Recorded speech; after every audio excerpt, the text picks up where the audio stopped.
Mix सब्जियों का अचार बनाने वाली 3 बहुएं। प्रीति, पारुल और संध्या तीनों ही महेश के घर की बहुएं थी। महेश गांव के बाजार में सब्जी का ठेला लगाया करता था और उसी से उनके परिवार का गुजारा चला करता था। क्योंकि तीनों के पति बाहर शहर में काम करने गए थे, इसलिए तीनों बहुएं अपने ससुर महेश और सास शांति के साथ रहा करती थी। एक दिन महेश घर आता है और कहता है, बहू मैं आ गया हूँ, मेरे लिए खाना लगा दो, तब तक मैं हाथ मुंह धोकर आता हूँ।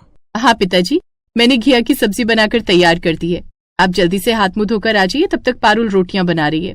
बहू मेरे लिए खाना मत डालना, वैसे भी मैंने दोपहर में थोड़ा ज्यादा खाना खा लिया था, इसलिए मुझे बिल्कुल भी भूख नहीं है। साफ साफ क्यों नहीं कहती शांति कि मैं अकेला इस घर का खर्चा नहीं चला पा रहा हूँ और बेटों को शहर में कोई नौकरी नहीं मिल रही है, इसलिए तुम एक समय का खाना न खाकर पैसे बचाना चाहती हो, लेकिन इससे तो तुम अपना ही नुकसान कर दोगी। माँ जी, अगर आप भूखी रहेंगी तो आपकी तबीयत खराब हो जाएगी और फिर हमें आपकी ज्यादा चिंता होगी। इससे अच्छा है कि आप खाना खा लीजिए, आपको हमारी कसम है। मुझे तो खुद अपने पति के लिए बुरा लगता है, लेकिन अपने बेटों को मैं बाहर काम करने के लिए भी तो नहीं भेज सकती। मुझसे अपने घर की हालत अब देखी नहीं जाती। न जाने मेरे बेटों का भी शहर में क्या हाल होगा। पूरे 2 महीने में एक बार चिट्ठी भेजी है उन्होंने कि अभी तक उन्हें काम नहीं मिला। तब तक पारुल रोटियां बनाकर लेकर आ जाती है। जैसे वो घिया की सब्जी चखता है, महेश बोलता है, ये घिया इतनी कड़वी और अजीब क्यों लग रही है? अगर सब्जी खराब हो गई थी तो तुम कोई और सब्जी बना लेती। मैं तो ठेले पर कई सारी सब्जियां बेचता हूँ। पिताजी, असल बात यह है कि अगर हम ये घिया फेंक देते तो ये बर्बाद होती, और ऐसे में अन्न की बर्बादी करना हमारे लिए शोभा नहीं देता, जबकि हम जानते हैं कि हमारे घर के हालात कैसे हैं। पर बहू, इस तरह का खाना खाकर भी तो हमारी तबीयत खराब होगी। काश हम उन ठेले की बची हुई सब्जियों का कुछ कर सकते। पूरा परिवार उस घिया की सब्जी को खा नहीं पा रहा था, क्योंकि उसके अंदर से खराब होने की महक आ रही थी। तभी संध्या कहती है, अरे मुझे याद आया, कुछ नींबू खराब होने वाले थे, उसका मैंने अचार डाल दिया था, तो वो अचार तैयार हो गया होगा। आज हम उसी नींबू के अचार से रोटी खा लेते हैं, हमारे मुंह का स्वाद भी थोड़ा सा बदल जाएगा। संध्या ने एक छोटे से डिब्बे में अचार बनाया हुआ था। पूरा परिवार उस अचार को खाता है, जिससे शांति के मुंह का स्वाद बदल जाता है और शांति कहती है, नींबू का अचार तो सच में बहुत अच्छा है। मुझे नहीं पता था संध्या बहू कि तुझे अचार डालना भी आता है। माँ जी, मेरे मायके में पड़ोस में एक चाची रहा करती थी, वो अचार डाला करती थी और वो मुझे बहुत पसंद करती थी, इसलिए मुझे खुशी खुशी कभी कभी अचार दे दिया करती थी। बस उन्हीं से मैंने अचार डालना सीखा है। लेकिन अब ऐसा ही होता है। धीरे धीरे गर्मियां बढ़ रही थी। एक दिन तीनों बहुएं धूप में बैठी हुई थी और प्रीति कहती है, मैं नहीं चाहती कि हम बाहर जाकर काम करें, लेकिन घर बैठे कोई काम भी तो नहीं मिलता। अगर सब कुछ इतना आसान होता तो हम लोग इतने गरीब नहीं होते। बस घर में बैठे बैठे हम अचार डालते रहते। मेरा भी मन करता है कि कुछ काम करूं और अपने परिवार वालों की मदद करूं। पारुल के मुंह से निकली हुई ये बात संध्या के दिल में घर कर जाती है और संध्या तभी किसी चिड़िया की तरह चहकते हुए कहती है, क्या बात बोली है तुमने पारुल, सच में हम अचार क्यों नहीं डाल लेते? अगर पिताजी की सारी सब्जियां बर्बाद हो रही हैं, तो उन सब्जियों का हम अचार डाल सकते हैं। कैसी बात कर रही हो संध्या, तुम्हें नींबू का अचार डालना आता है, लेकिन हर तरह का अचार डालना थोड़ी आता है। अगर नहीं आता तो सीख लेंगे, आजकल तो ऑनलाइन सब कुछ मिलता है। हम मिक्स सब्जी का अचार डालेंगे ताकि किसी को अगर आम का अचार पसंद है, किसी को गोभी का, किसी को घिया का, तो वो एक ही डिब्बे के अंदर हम सब लोगों को बेचा करेंगे। संध्या की बात बहुत अच्छी है और इस तरह से हम अपने सास ससुर की थोड़ी सी पैसों की मदद भी कर पाएंगे और वो अचार हम लोग भी खा सकते हैं। भले ही हमारे पास पैसे ना हो, लेकिन अचार खाकर हम अपना गुजारा कर सकते हैं और उसके अंदर पोषक तत्व भी सारे होते हैं। अब ऐसा ही होता है। पारुल, संध्या और प्रीति मिलकर अपने ससुर को इस बारे में बताती हैं और महेश और शांति भी ये बात सुनकर खुश हो जाते हैं। और महेश कहता है, बहू ये बात बहुत अच्छी है, इस तरह से हमारे घर की इज्जत बाहर भी नहीं जाएगी और तुम लोग कुछ काम भी कर सकती हो, और अगर वो अचार ना बिका तो भी वो हमारे खाने के काम आ जाएगा, और वैसे भी अचार तो सालों साल खराब नहीं होता। अब ऐसा ही होता है। महेश सारा दिन सब्जियां बेचा करता और जब सब्जी खराब होने वाली होती, उससे पहले ही तीनों बहुएं मिलकर उसका मिक्स वेज अचार डाल दिया करती। थोड़े ही समय में प्रीति एक परचून की दुकान पर जाती है और कहती है, भैया आप ये अचार अपनी दुकान पर बेचने के लिए रख लीजिए। वहीं दूसरी तरफ संध्या आस पड़ोस के घरों में जाती है और सब लोगों को अपने अचार के बारे में बताती है। ये लीजिए, ये मिक्स वेज का अचार है। पति ऑफिस जाते हैं और कभी कभी हम खाना नहीं बना पाए या फिर सब्जी और रोटी के साथ या चावल के साथ स्वाद बदलने के लिए अचार रखना बहुत अच्छा होता है और ये घर का बना अचार है, नुकसान भी नहीं करेगा। तीनों बहुएं इसी तरह मिक्स वेज का अचार बेचने लगती हैं और उनका अचार बहुत अच्छा बिक रहा था। धीरे धीरे उन तीनों के पति भी घर वापस आ जाते हैं। वो कुछ पैसे देते हैं और उसके बाद वापस जाने लगते हैं। वहीं संध्या उन तीनों के लिए 3 डिब्बे में अलग अलग अचार पैक करके लाती है और उन्हें देते हुए कहती है, ये लीजिए, ये 3 बहुओं का बनाया हुआ मिक्स वेज का अचार है, ये आप लेकर जाइए, ये खराब नहीं होगा और जब तक आप वापस आएंगे तब तक आप इसे रोटियां चावल के साथ खा सकते हैं, तो फिर आपका खर्चा भी कम होगा। मेरी तीनों बहुएं कितनी समझदार हैं। उन्होंने हमारे घर की गिरती हुई स्थिति को एकदम से उठाकर खड़ा कर दिया। मुझे तुम तीनों पर बहुत गर्व है मेरी बहुओं। मैंने कभी नहीं सोचा था कि तुम तीनों घर में बैठकर भी इतना अच्छा काम कर सकती हो और हमारी आर्थिक मदद कर सकती हो। सच में तुमने तो हमारे खोए हुए परिवार में जान डाल दी। अब ऐसा ही होता है। वो मिक्स वेज का अचार बनाया करती और उसे बेचा करती। तभी संध्या के दिमाग में एक और विचार आता है और वो कहती है, कई लोग छोले भटूरे, डोसा, छोले कुलचे और बहुत कुछ बेचते हैं और वो लोग भी तो उसके साथ में अचार रखते हैं। अगर हम गांव में तरह तरह के ठेले पर जाकर उन लोगों से बात करेंगे और उन्हें अगर 100 रुपए का डिब्बा 60 में देंगे तो वो मान जाएंगे। शुरू में थोड़ा नुकसान झेलना पड़ता है। जब मार्केट के अंदर हमारे अचार का स्वाद लोगों की जुबान पर चढ़ जाएगा तो अपने आप ही लोग 100 की जगह 120 भी देने को तैयार हो जाएंगे। कोशिश करने में क्या दिक्कत है। वैसे भी अब हमारे घर में इतनी ज्यादा सहूलियत हो गई है कि गर्मियों में पंखा चला सकते हैं और सर्दियों में हम मोटा कंबल खरीद सकते हैं। हम लोग खुशी खुशी अपना जीवन गुजार रहे हैं। हमारे लिए इससे बड़ी बात कुछ नहीं हो सकती। ऐसा ही होता है। अब तीनों बहुएं अलग अलग सड़कों पर निकल जाती हैं और कई ठेले वालों को अपना नंबर देकर अचार के व्यापार की बात करती हैं। कई लोगों को इसमें रुचि होती है क्योंकि उन्हें अपना रोज का खाना बनाने के साथ अचार भी डालना पड़ता था। इस तरह से उनकी परेशानी दूर हो जाती है। अब तीनों मिक्स वेज का अचार बनाया करती और उसे पूरे बाजार में बेचा करती। धीरे धीरे वो बहुत ज्यादा मशहूर हो जाती हैं। अब उनके पतियों को बाहर जाकर काम करने की जरूरत नहीं थी। वो तीनों भी अपनी पत्नियों का साथ देने लगते हैं और शांति और महेश अब सुख चैन से अपना जीवन गुजारते हैं क्योंकि उनकी तीनों बहुओं ने घर की बागडोर को अपने हाथों में बहुत अच्छे से संभाल लिया था।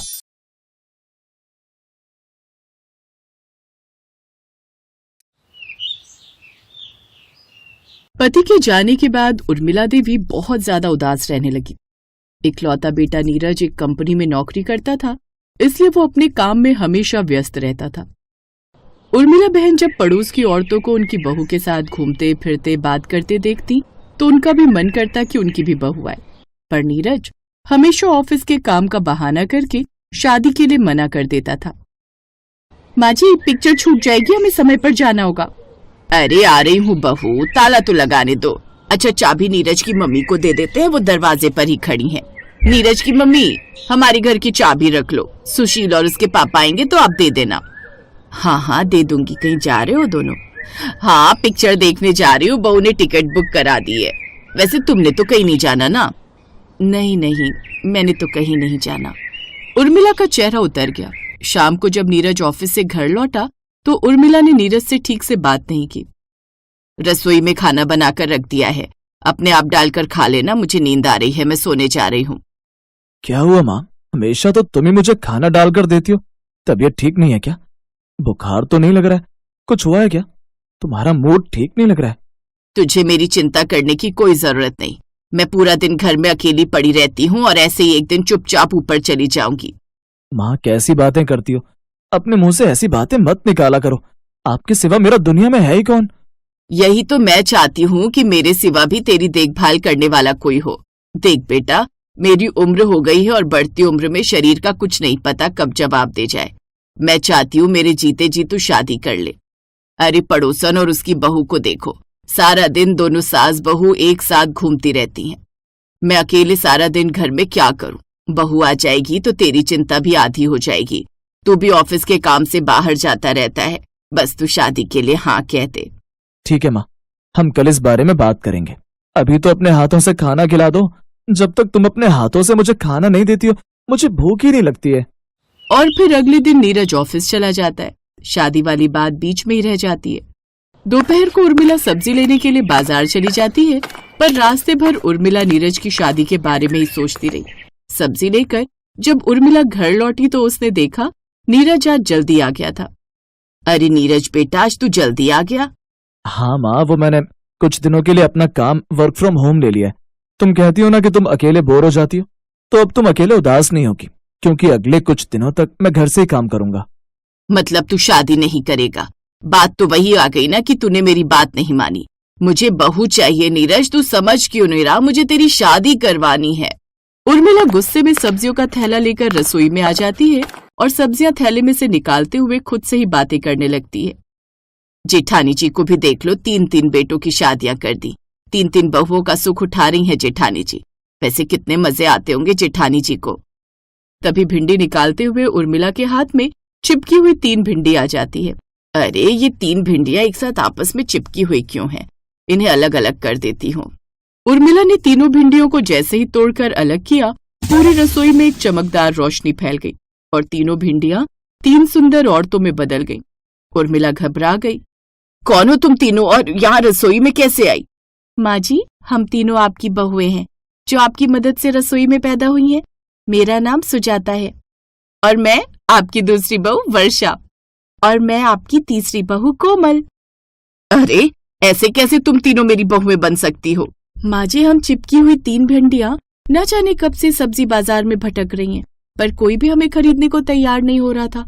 सब भिंडी छांटते हुए हमें साइड कर देते थे, पर आज सब्जी वाले ने छुपकर आपके थैले में हमें डाल दिया। सच तो यह है कि हम तीनों जादुई बहनें हैं। हम तीनों बहनें कुछ समय पहले पृथ्वीलोक पर घूम रही थीं। एक दिन एक साधु बाबा अपनी कुटिया में भोजन बना रहे थे। हमें मजाक सूझा और हमने सारी भिंडियों को चिपका दिया। तब क्रोधित होकर साधु बाबा ने हम तीनों बहनों को 3 भिंडियों के रूप में चिपक जाने को कहा। फिर हम रोने लगे। तब वो बोले कि जब तक कोई तुम तीनों को स्वयं से अलग नहीं करेगा, तब तक हम अपने रूप में नहीं आएंगे। और उन्होंने कहा था कि अपने रूप में आने के बाद हमें 1 वर्ष तक किसी की सेवा करनी होगी, तभी हम जादुई लोक वापस जा सकते हैं। माँ जी, आपकी वजह से हम तीनों को अपना रूप वापस मिला है, इसलिए अगले 1 साल तक हम तीनों आपकी बहुएं बनकर आपकी सेवा करेंगी। हमें प्लीज अपनी सेवा करने दीजिए। और वैसे भी आपका बेटा तो अभी कुंवारा है, आपको तो 3-3 बहुओं का सुख मिलेगा। प्लीज हमें 1 साल तक अपने पास रहने दीजिए। अरे ये कैसे हो सकता है? मैं अपने बेटे की शादी करूंगी। अगर तुम तीनों को मैंने यहाँ रख लिया तो लोग बातें बनाएंगे। मेरे बेटे के लिए कोई रिश्ता नहीं देगा। नहीं, तुम तीनों कहीं और जाकर रहो, मैं बिल्कुल भी तुम्हें यहाँ नहीं रखूंगी। तभी नीरज भी रसोई में आ जाता है। स्वामी, माँ जी को समझाइए ना, हम सिर्फ 1 साल तक आपकी पत्नी बनकर रहना चाहते हैं। क्या मजाक है? कौन हो तुम तीनों? माँ, कौन है तीनों और क्या बोल रही है? हम तीनों इस घर की बहुएं हैं। हेलो, हाँ क्या 10 मिनट में ऑफिस पहुंचूं? पर इतनी जल्दी कैसे? Hello hello. क्या हुआ नीरज बेटा? माँ, मुझे 10 मिनट में ऑफिस पहुंचना है। कोई अर्जेंट क्लाइंट आए, बॉस ने बुलाया, पर 10 मिनट में मैं ऑफिस कैसे पहुंच सकता हूँ? अरे आप टेंशन क्यों लेते हो? ये काम तो चुटकियों में हो जाएगा। क्यों वर्षा, कोमल, हो जाए। सुजाता, कोमल और वर्षा ने एक साथ चुटकी बजाई और नीरज अपने आप को ऑफिस में पाता है। नीरज समय से पहले पहुंचा। ये देखकर बॉस बहुत खुश हुआ। तीनों जादुई बहुओं का जादू उस समय नीरज को बहुत अच्छा लगा। तीनों ने नीरज की मदद की थी, इसलिए उर्मिला भी उस समय चुप हो गई। अब सुजाता, वर्षा और कोमल मिलकर उर्मिला की खूब सेवा करने लगी। तीनों घर के सारे काम करती, नीरज की भी ऑफिस में मदद करती। पर घर में तीनों बहुएं कब तक रह सकती थीं? आखिर उन्हें घर से बाहर तो निकलना ही था। एक दिन उर्मिला ने अपने मन की बात नीरज से कही, तब तीनों बहनें भी उनकी बात सुन लेती हैं। नीरज बेटा, इन तीनों जादुई बहनों में वही सब गुण हैं जो एक अच्छी बहू में होते हैं। तुम्हें वो तीनों पसंद है ना? माँ, मेरे पसंद करने से क्या होगा? मैं 3 से शादी थोड़ी कर सकता हूँ। शादी तो मुझे किसी एक से ही करनी होगी। माँ जी, हम तीनों को भी इस घर से, आप दोनों से बहुत प्यार हो गया है। हम भी अब अपने लोग वापस नहीं जाना चाहते, इसीलिए हम तीनों बहनें एक दूसरे में समा जाएंगी। उसके बाद आपकी एक ही बहू रहेगी। अगर ऐसा हो जाएगा तो मुझे तुमसे बेहतर बहू कहीं नहीं मिलेगी। तुम तीनों बहुत अच्छी हो। और फिर एक जादू होता है जिसमें सुजाता, वर्षा और कोमल एक बहुत ही सुंदर औरत का रूप ले लेती हैं। उर्मिला के चेहरे पर खुशी आ जाती है। माँ जी, मैं आपकी बहू गरिमा। अब तो आपको कोई परेशानी नहीं है ना? नहीं, मुझे कोई परेशानी नहीं है बहू। नीरज बेटा, अब तुझे भी कोई परेशानी नहीं होनी चाहिए। अब तो शादी के लिए मान जा।